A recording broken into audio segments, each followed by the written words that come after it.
Clarified butter. It's one of those secret ingredients that you can use to amplify the flavor of anything you cook, without any additional effort. Let me show you how easy it is to make at home and some of the cool stuff you can cook with it. To the kitchen! Let's start with a super quick riff on butter chemistry. Butter is an emotion, perhaps the most common household emotion. All an emotion is a stable combination of fat and water. Heat it up and you break the emulsion, separating the fat from the milk solids, allowing you to isolate the pure butter fat, aka the clarified butter. This stuff is addictively good and keeps well in the fridge, so I like to do at least 2 blocks or about 500 grams at a time.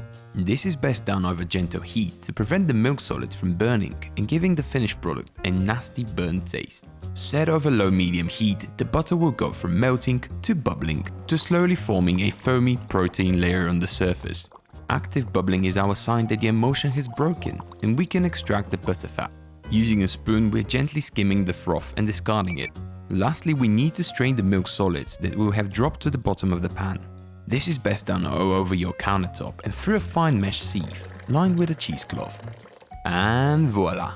We're all done. Clarified butter demystified. Let it cool down and you can then move it to the fridge. While we're here, let's take a quick look at the difference between clarified butter and ghee, which is just clarified butter that's been taken a step further in the cooking process. Same deal as before. Add butter to pan, melt over gentle heat, wait for the bubbles. And this is where we stopped before, but this time we're going to let the butter cook for longer. The milk solids will start browning and amplify the final flavor. When the foam turns to crystals, kill the heat and carefully strain the butter fat. And there you have it, ghee, a more flavor-packed representative of the clarified butter family.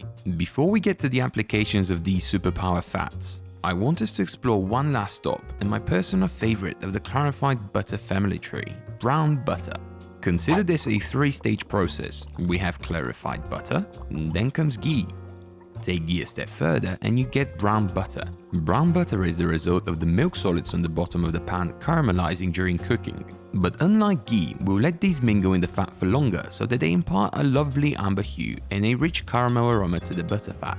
Once we reach the color we were aiming for, we must quickly separate the butter fat from the milk solids to stop any burnt flavor from making its way in. At this stage you already know the drill. Cool down, fridge, or drink, I'm not judging, just don't burn yourself. And that's it, butter on steroids. Now as promised, let's take a quick look at what you could do with it. Let's kick things off with a simple but delicious side dish. Fresh pan-roasted carrots with yogurt sauce and crushed hazelnuts. I don't bother peeling these, I just give them a good scrub under running water and they're good to go. Trim, but keep the tops. Add them to your salad or use to make a pesto. Both work wonders. You thank me later. Size matters. Depending on the girth of the carrots, you can either keep them whole or you could half or quarter them. We won't be doing any pre-cooking, so you want the size that will cook quickly. We're preheating a large pan over high heat till it's scorching hot and adding 2 tablespoons of our butter of choice. Once it's smoking hot, we're adding our carrots and salting generously. We want to cook these super quickly as to preserve some of their integrity but caramelize deeply on the outside. This shouldn't take more than a few minutes of active cooking, so we stand guard as that happens. When we're happy with the coloration, we're plating those over a cool garlic yogurt sauce and finishing with some crushed hazelnuts, fresh mint, and a tablespoon or 2 of melted brown butter. And there you have it. This stuff is stupid good, so I'm not even going to take the time to promote it. Let's quickly do another one. Popcorn on steroids. Placing a large lidded pot over high heat, we're letting it turn scorching hot. Adding 2 tablespoons each of coconut oil and ghee. Once everything is fiery hot, we're adding 100 grams of corn for popping, placing the lid back on top and giving everything a good shake to coat the corn in fat.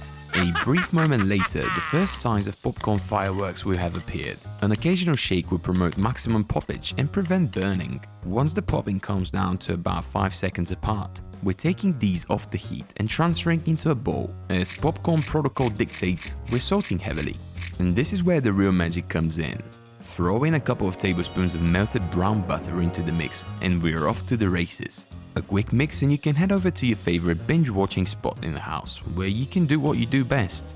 Devour popcorn. The brown butter adds a caramel note to the popcorn, boosts its fatty content and overall just makes it even more awesome, if that's at all possible. But of course, I wouldn't expect you to simply take my word for it.